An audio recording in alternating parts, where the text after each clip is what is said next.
Welcome into the Roll Tide Rewind. We are fresh off of a 28-7 loss to Georgia. Not good, but we're in the playoff. We're the 9 seed, and we are going at Oklahoma in a rematch of Alabama's second loss of the year in early November. We got Thomas in right here. That's me. Cole is joining us, and then we got Catherine in the background. Catherine, wave to the audience. There we are. Catherine will make sure all of our stats are correct. Very good. So we're going to go into, first off, Cole, how do you feel about this Oklahoma matchup? Did we get a good draw? What do you think? I think this is pretty popular consensus, but I do think we got a good draw. They beat us the first time in Tuscaloosa, so it's definitely not a layup by any stretch, especially with how we've played the last couple of years. But I think if I were to power rank every non-group of 5 team in the playoff, I think Oklahoma would be my last ranked team of all the teams. Not to say they haven't had a good season. They absolutely have. They've very much outperformed my expectations for them. Going 10-2 against that schedule is very impressive. But I do think a lot of the wins, even including the one against us, felt a little bit fluky. I think they've lost some games. They've won some games that they probably should have lost. And I thought most of their losses, they were pretty thoroughly outplayed by the team that played them. So we'll see. They've got definitely a huge chance to disprove me in a couple weeks. And they've beaten us the last 2 times we played them. So it's definitely not a team we should take lightly. But overall, I think it's a pretty good draw. Yeah, and we're going to go into what Oklahoma likes to do on offense, and then we're going to also compare that to how they did against Alabama doing it. But first, we're going to revisit a memory. Last year, Cole and I made the good decision of we're going to go to the Alabama-Oklahoma game in Norman. We've never been to Norman, Oklahoma.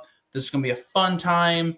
Mm-hmm. And Jackson Arnold, who will be on his 3rd team in 3 years starting next year, and Oklahoma ran for 257 yards on Alabama. They passed the ball for 68 yards, and that was all they needed to win 24-3. They gashed Alabama. Mm-hmm. I've never seen a team more thoroughly gashed like this running the ball in my time watching Alabama. Jackson Arnold had 131 rushing yards on 25 carries, and Xavier Robinson had 18 for 107. 200-yard rushers. They over 50 rushes as a team.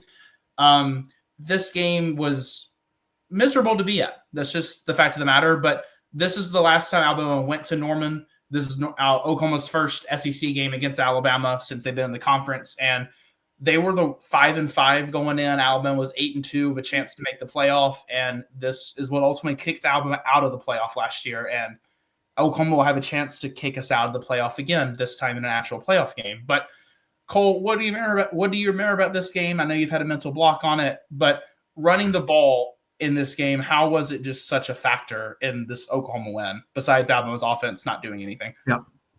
Well, for starters, I remember a lot of pain, Thomas. This was a brutal experience, I think, for most Crimson Tide fans, and I know for a fact for the 2 of us because I remember this day very vividly, and it was not fun.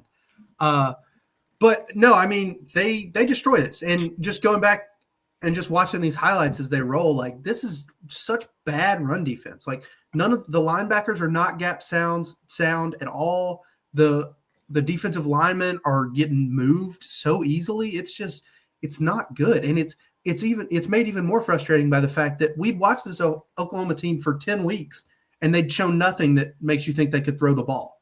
So it's like, how do you not have a game plan that's specifically designed to shut down the run? It's the only thing they've been able to do all year. And so rewatching this brings up some absolutely painful memories. Now, thankfully, I don't think they're as good of a running team this year as they were last year. I think they're a whole lot better on defense and a whole lot better throwing the ball. So not to say they're not as good as they were last year. I think they're a lot better. But I don't think the run game is quite as solid with Mateer back there as it was with Arnold.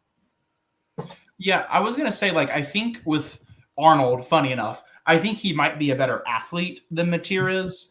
He's going to beat you more with speed, whereas Mateer is going to be that physical presence that hits you every single play and basically reminds you that no matter if I'm gaining a yard or gaining 0, I'm going to go back and hit you again. But Arnold, I feel like with his speed, gave us a lot of problems. But and you see here with this play right here on this read option how Alabama really goes after the running back here. Everyone shifts to the running back, and that just leaves such a wide open lane for Arnold to get a first down, possibly a hold right there. I'm not going to point fingers. But you also saw that in like the first game this year against Florida State with Tommy Castellanos and Florida State, who went 5-7. Crazy stuff. But you see here with the linebackers, Yonze Pierre and Deontay Lawson both bite, and that's all the room Castellanos needs to roll outside, get a touchdown on the play. You also see it here with Diego Pavia, where the play action passes, like not a play action, but like a pump fake, and then going right behind your fullback, right behind your tackle, and just a wide open lane. And that's a 36-yard run for Pavia, which that was most of the rushing yards Alabama allowed to Pavia that day. Like he didn't have many more yards after that. But the play was such a good design. They got Alabama out-schemed. They had more. I think they had one more blocker for a defender that they could have honestly probably used. They just kind of double-teamed Tim Keenan, which Tim Keenan I'm impressed with. He's been causing a lot of havoc as of late. But you can see here with these running plays for Oklahoma, they want to get Mateer the ball. But running-wise, they haven't been, the best rushing team. 400, Blaylock is their leading rusher, 444 yards. Xavier Robinson, 417. John Mateer, 416. They average 123.8 rushing yards per game. The only teams they are better than in the SEC, Alabama, LSU, and South Carolina. That's not good company. What do you think about Oklahoma's run game, Cole? And do you think it could be, a difference in this matchup? It's tough to say, right? Statistically, as you mentioned, I don't think they've been a very good running team this year. But as we watch Xavier Robinson run for like a 90-yard run right there, as well as John Mateer last year I think he was a 1,000-yard rusher last year, wasn't he, at Washington State? He was unbelievable on the ground. So they have the pieces. I mean, they also have Jaden Ott, who hasn't played, but he's a big name. He's a really good running back. So they have the pieces. It makes you wonder why they haven't been so successful. But on the whole, I think they're a running game that can really hit you for big plays. Xavier Robinson in particular is a guy that watching them, I think he's very good. He's a home run threat. I think every time he touches the ball, you've seen it on a couple of these plays here, but he's one you've got to make sure you account for him. Make sure he cannot get past your linebackers because it's going to be trouble if he does. But on the whole, like you mentioned, and also like I mentioned earlier, I don't think they're as good of a running team as they were last year. I think they're just okay at it. And I also want to mention me in particular, I don't want to speak for everybody, but I think a lot of people do this. We worry about running quarterbacks, and a lot of times we've definitely had reason to. There's been some running quarterbacks that have lit Alabama up on the whole, not just this year, but in the past, including Jackson Arnold, as we already mentioned. But I think on the whole, since the Florida State game, we've done a pretty good job containing some pretty good rushing quarterbacks, especially the last couple of weeks. Gunnar Stockton did not do much on the ground against us. Now they beat us in a whole lot of other ways, but Gunnar Stockton didn't do much. Ashton Daniels didn't really run for very much against us. Mateer didn't run for very much against us the last time we played them as well. So I think we've done a better job containing the quarterback run game. So we'll see. We'll see if Alabama is able to do that again this week. And yeah, agreeing with Alabama has stopped quarterbacks pretty well, I think, since the Florida State game. This was really this play right here from the Alabama-Oklahoma game this year. This was like the best run Oklahoma had by Mateer. It's a 20-yard touchdown play, but it's kind of similar to that Pavia play we just showed. But Mateer is very strong. This is the difference between him and Jackson Arnold that I was alluding to. He's a powerful guy. He's going to break off these arm tackles. Like he runs through 3-4 different guys. And if you're just going to arm tackle Mateer, it's going to be an easy day for him. But for Oklahoma running the ball against Alabama, they had 28 carries for 74 yards. Xavier Robinson had 10 for 34. Torrey Blaylock had 4 for 1. Mateer had 10 for 23. So you see this play here. This is a 20-yard rush by Mateer. He had 9 carries for 3 yards the rest of the game. And then Satania, their great receiver that we'll talk about in just a second, he had a 21-yard rush in this game too. So you think about it, 2 of their rushes got 41 yards. The other 26 gained you 33. So I think that Alabama's defense is equipped for this game.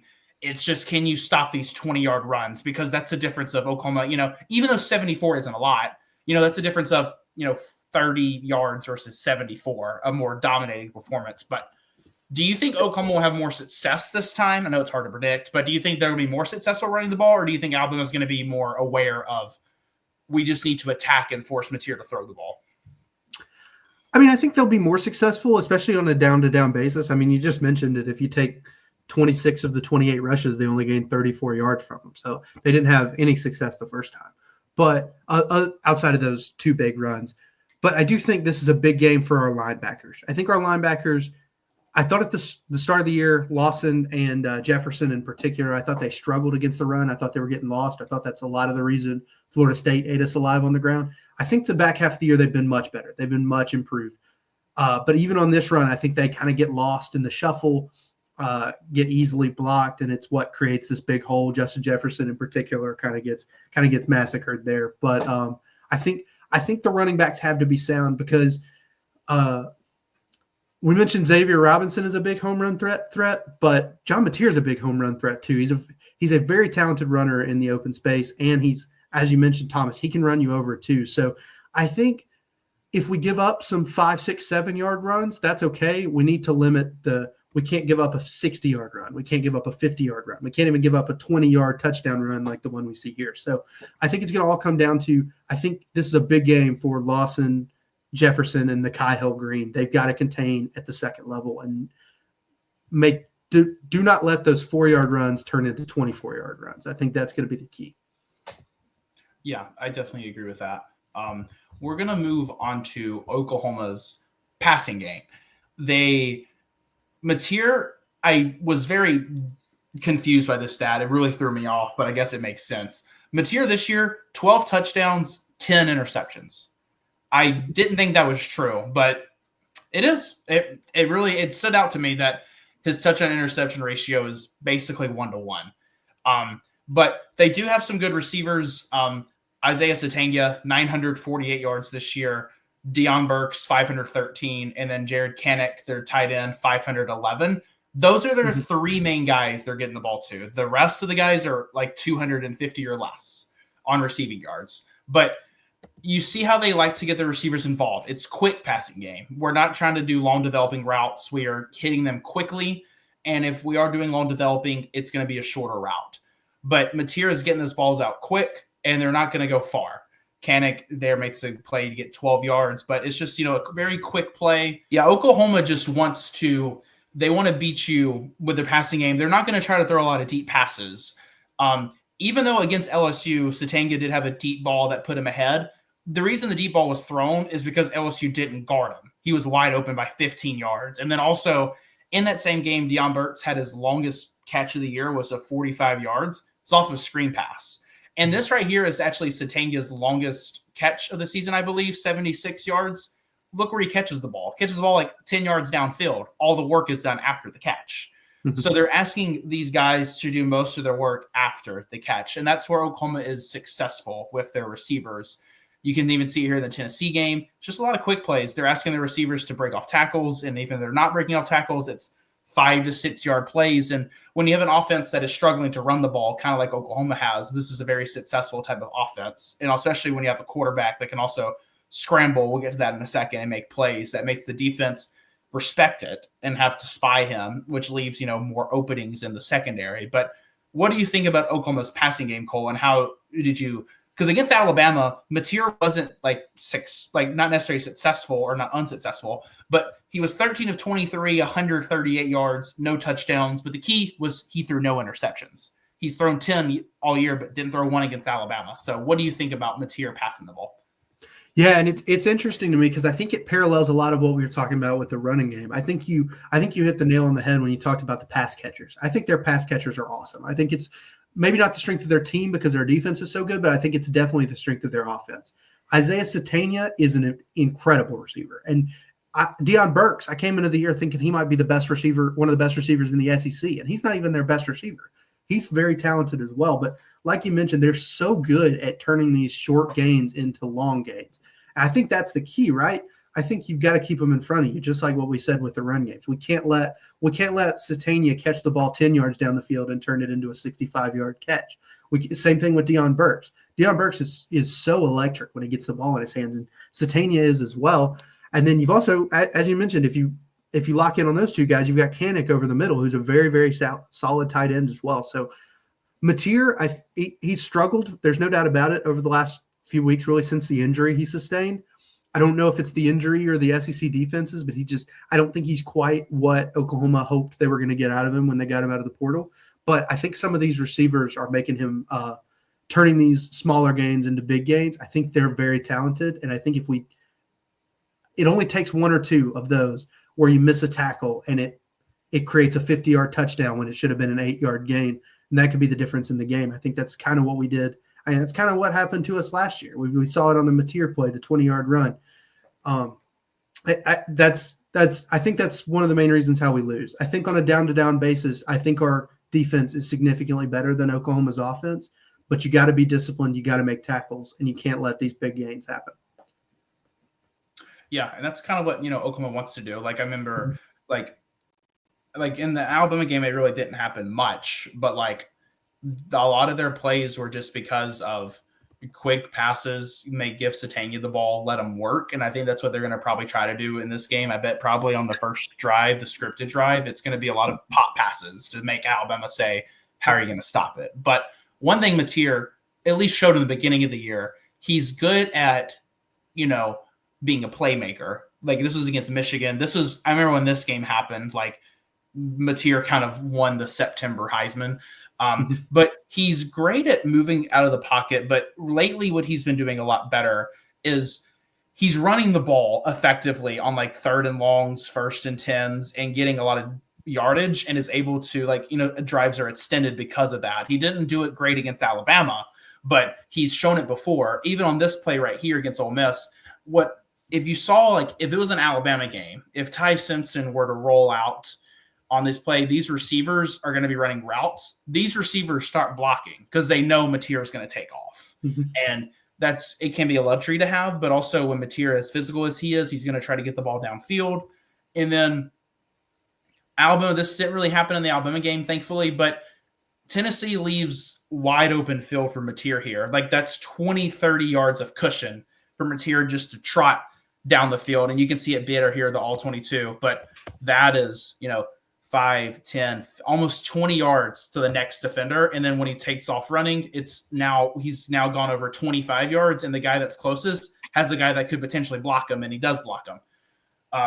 And then I was very impressed with this play when I watched it live. 3rd and 16 for Mateer, gets pressured. And this is what playmakers do. They get first downs on 3rd and 16s when they are asked to make the play and keep the drive alive, keep the season alive. Because at that point, Oklahoma was in a play-out game.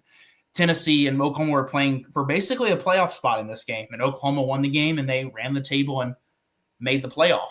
And then that includes a win over Alabama. But I'm going to also shift here to talk about Lenore Sellers. We'll go back and talk about Mateer's playmaking ability. But Lenore Sellers is probably the hardest quarterback I've ever seen to tackle in my life. I don't think besides Cam Newton, I don't know another quarterback that was this hard to tackle. I don't think Mateer is as hard to tackle as Lenore Sellers, but with how physical Mateer is, I feel like we're going to have to be very physical with tackling him, and I think we did that well the first time. But when we look at Lenore Sellers' game, then they kind of have a similar, they're similar in their running styles, how physical they are. But you see here with Lenore Sellers, he gets touched at around the 31-yard line, and he's not going to be tackled until he's at the 40. And he's a quarterback. We're supposed to be tackling those guys pretty easily. And then we have 2 more plays here for Lenore Sellers real quick. But you see here this first, Kelby, 1st and 10, Kelby Collins touches him at the 12-yard line. First, the line of scrimmage is at the 25. Lenore Sellers turns a negative 13-yard play into a 5-yard gain. That's 18 yards of difference. We'll also see this one play here. This is very similar to that Mateer Tennessee play. Look at all that room. They're going to take it every time. They will take it every single time. What do you think of Mateer as a playmaker? And do you think his playmaking ability, is it going to be a positive for Oklahoma, or is he going to force a bad throw or take a hit that he's not supposed to? Is there a positive to negative to these things? Or do you think for Oklahoma's favor, it's going to be a positive? And how can Alabama also, limit him getting out of the pocket as often? Yeah, it's kind of a cop-out answer, but I think it could be either, right? You never know when he rolls out and throws it across his body 50 yards. Is it going to hit Isaiah Satania in stride for a 75-yard touchdown, or is it going to hit Dijon Lee in the hands? We don't know. But I think one thing I want to mention with Mateer, we mentioned he only has 12 passing touchdowns to 10 interceptions, which is not a good ratio at all. But he does have 7 rushing touchdowns. He's been pretty effective running the ball. I mentioned I don't think he's quite, at least this year, probably partially due to the injury. I don't think he's been quite as good running the ball as Jackson Arnold was for them last year, even he himself was last year. But I still think he's very capable on the ground. I don't think he's quite as elusive as LaNorris Sellers, kind of like you were saying, but he is one that you need to tackle him the first time. If you tackle him the first time, you're probably in a good spot. But if you let him break a couple tackles, he could turn, like we've mentioned so many times in this video, he could turn a 4-yard gain into a 34-yard gain, and we've got to avoid those. And I think if we can do that, I think we've got a good chance to win this side of the field, if that makes sense. So win the times when Alabama's defense is on the field, Oklahoma's offense is on the field. We'll see about the other times because I think we have a bit of a disadvantage there. But I think our defense should be able to hold its own against this Oklahoma offense. Mm-hmm. Yeah. We're going to transition into the last topic of the video. How can we make Mateer uncomfortable? We're going to show highlights from the Texas and LSU games because those are the two defenses that really gave Mateer the most fits. Alabama did give him fits as well. It's just these two teams especially gave him the worst fits. We're going to talk about Texas first. This was Oklahoma's first loss of the year. This was Mateer's first game back from injury. On this play here, Texas brings pressure. Mateer, terrible throw over the middle. It's going to be intercepted. We're going to see his all-22 angle. Do you think on this play, Cole, is Mateer just trying to push his luck, or does he think he has something here and just misses the guy badly? I think he thinks number 12 is Kanak number 12? I'm trying to remember. Yes. I think he is, right? Yeah. I think he thinks he's going to break to the outside, and I think he doesn't. I think that may be the problem. I think 12, he thinks he's going to cut it off and basically turn that into an out route, and he just keeps going down the field, is what it looks like to me. But I think even if I don't know even if he does turn that into an out route, if it's really going to be that successful, because credit to the defender on that play. I think he makes a really good play. I think the fact that he's able to stay with his guy going downfield and still keep eyes on the quarterback is probably not something Mateer's expecting, honestly. He probably expects once he gets that far down the field, he's got to turn his head and run with the receiver. And so he's not even probably worried about that defender. But no, I think this is probably a miscommunication, but if that is a throw, that's not a good throw at all. We'll go into this next one. Texas is showing blitz. They do bring everybody and quickly brings Mateer down. And Mateer, credit to him, gets 2 extra yards there. But you see some teams, and Alabama does this a lot, they'll stack 6 to 7 guys on the line, and they'll have the other defenders like this in man coverage, and they'll make you think you're bringing everybody, and then they'll pull back. But sometimes they will bring everybody. And you see on this play, snap is not as good. Mateer kind of bobbles it a little bit, and that's the end of the play. Texas makes a push. And I think this is going to be like where LT Overton would be a big piece in this game. I don't know how good he's going to be for this next matchup, but I think he will be a key in a game like this, especially with the push that Oklahoma's offense line has allowed this year. And then we'll do this play as well. Texas does just rush 4, but I think Mateer kind of bails a little too quickly. I don't know what you see on this one, Cole. It's hard to see because it's just the broadcast view, but Texas has 5 lined up and a 6th guy coming, but they end up just bringing 4, and Mateer kind of runs right into where the stunt is. Do you think he bails too early or just grid play by Texas? I'm not going to say he bails too early. If this was 1st and 10, he probably bails too early. But on a 3rd and 21, I think your really only chance to get routes that develop long enough to get a first down and have people get open is to kind of get outside the pocket and give those guys a little bit more time. So I don't necessarily hate the decision there, but really good play by the Texas defender. And one thing that you mentioned that I think we need to hit on a little bit more is that this Oklahoma line is not very good. It's very young. I believe their left tackle is Michael Fasusi, who's a 5-star. He's very talented, but he's a true freshman, and he's probably one of their better linemen. It's just not a very solid offensive line, and I think that's a place where Alabama will have a pretty distinct advantage on our defensive line versus their offensive line. And I think the best way to defend a running quarterback is you have to get pressure with 4, because if you blitz him, sometimes it might work, but it leaves your corners a lot of times in man coverage, and there's nobody to watch the quarterback. So if he can get past that initial rush and get up the field, it can be a big gain like some of the ones we've seen. So getting pressure with 4, whether that's LT Overton, whether that's Keon Keeley potentially, just whoever can get pressure, that's going to be very important in this game, especially if we can get it without having to blitz. Yeah, and this is I think the last play we'll show in the Texas game, but they bring a delayed blitz, and it gets right to Mateer. We're going to see this is the guy they blitz, ends up being the corner, but Texas has 6 guys lined up on the line of scrimmage, and then plus a corner that's shading the tight end here. But you see how this weird stunt where 3 drop and this corner stays, and this offense line is very confused on where the pressure's coming from, and when they're confused, that's when this corner gets to the ball, and the center is so out of position here. But what do you like about this stunt, Cole? And Alabama usually doesn't blitz their corners unless it's probably like Red Morgan or something. But what do you think about the elaborate stunts that Kane Womack does and how that could be a role in this game? Like we mentioned, this is not a very experienced offensive line. It's not really a particularly good offensive line. So I think it's definitely one you can potentially confuse. What scares me a little bit about this, though, is if you bring people from different spots, a lot of times you're having to quickly, even you see it there, you see the Texas defenders immediately have to run to the right. They get lucky because this is a designed deep ball. They've got to throw the ball downfield unless they want to throw it to this one crossing route over the middle. But if, like, for example, if Deion Burks just runs a little hitch route right there, it's a very easy completion, and he might be running for a long time. So it's a scary thing, and I think it could play into what we've talked about a lot, which is limiting these long gains.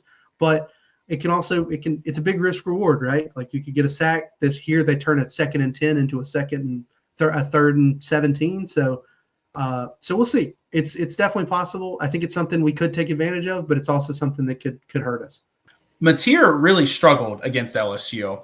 Against Texas, he threw for 3 interceptions. He threw the ball 38 times, which was the most I think he threw in a game this year. 202 yards, no touchdowns, 3 interceptions, had 14 carries for 5 yards. Against LSU, funny enough, he also threw the ball 38 times. This time he was more successful, had 318 yards, 2 touchdowns, but also threw 3 interceptions, 8 carries for 27 yards. And as a team, they only ran for 75 yards. So they asked a lot more of Mateer in this game. And frankly, in my opinion, he did not deliver. I know he threw 2 touchdowns. If you go back and watch those 2 touchdowns, one was a screen pass and one was on a busted coverage. Basically plays where Mateer didn't have to make that much of a play. We'll look at the first interception here by Harold Perkins. This ball ends up getting tipped and is just an opportunistic play for LSU to make, but he doesn't get the ball really high up above the defender here, the defensive end. He just kind of throws it, kind of almost feels like straight line. Like there's no air on this ball.